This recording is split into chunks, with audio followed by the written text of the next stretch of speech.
6 strange startup habits that can lead to success. Do you know what the first thing most startups get started with? Their logo and company name.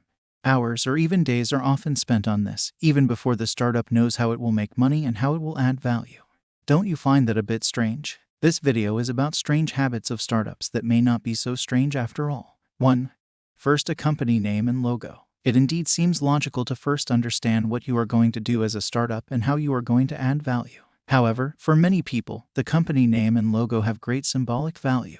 I have already founded several companies, and when I started a new advertising agency with some former colleagues in 2015, I first wanted to know the name and logo.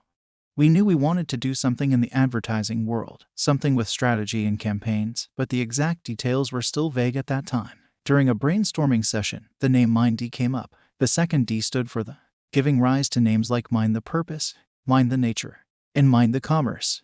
The logo had different color variants and consisted of a square with a small circle. That round symbolized what we would add as a startup. Commercial companies received knowledge about purpose from us, and NGOs received knowledge about commerce. That way, thanks to the company name and logo, we knew how we would position ourselves and what kind of advertising agency we would be. The emotion behind a logo and company name played a major role. Starting an advertising agency again was exciting in itself, but it wasn't until I heard the company name and saw the logo that I was able to connect myself to the new venture emotionally. It gave life to the project. 2.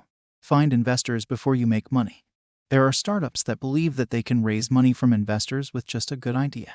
Although there have been examples in the past where this has been successful, the likelihood of success is usually minimal. Still, the saying "no shot is always a miss" applies. However, I believe it is always wise to speak to investors. This may not only serve to raise money for your startup but also to get valuable feedback.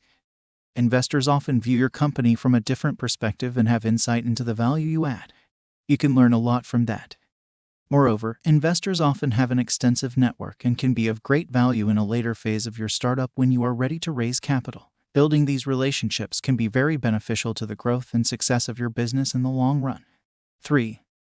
Starting a startup without a business plan. Some startups spend days, if not weeks, writing extensive business plans and financial forecasts.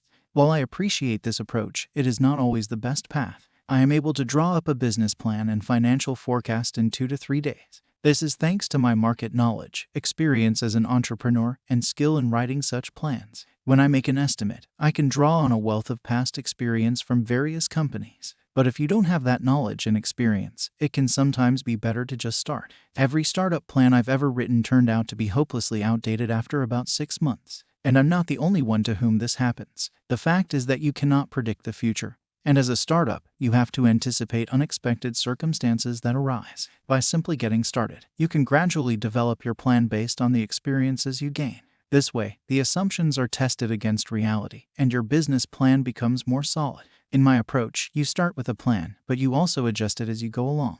The difference is that I don't spend weeks or months writing the initial plan. 4. Aim your arrows at multiple targets. One of the most important pieces of advice you get as a startup is to focus entirely on one business. Focus, focus, focus is the mantra of almost every startup mentor, and essentially I completely agree. However, there are exceptions. While it's virtually impossible to get a business off the ground if it doesn't get your full attention, you may not yet know exactly what direction you want to take. By developing multiple activities, you can gradually discover which activity suits you best, is the most profitable, and adds the most value. The trick, of course, is to let go of the rest once you've found what you want to do, because the rule remains that something can only grow if you pay attention to it. The more attention you give it, the greater the growth can be. 5. Putting culture before skills. When starting a new business, the instinctive approach is often to attract the best talent in the market, people with impressive resumes and a proven track record.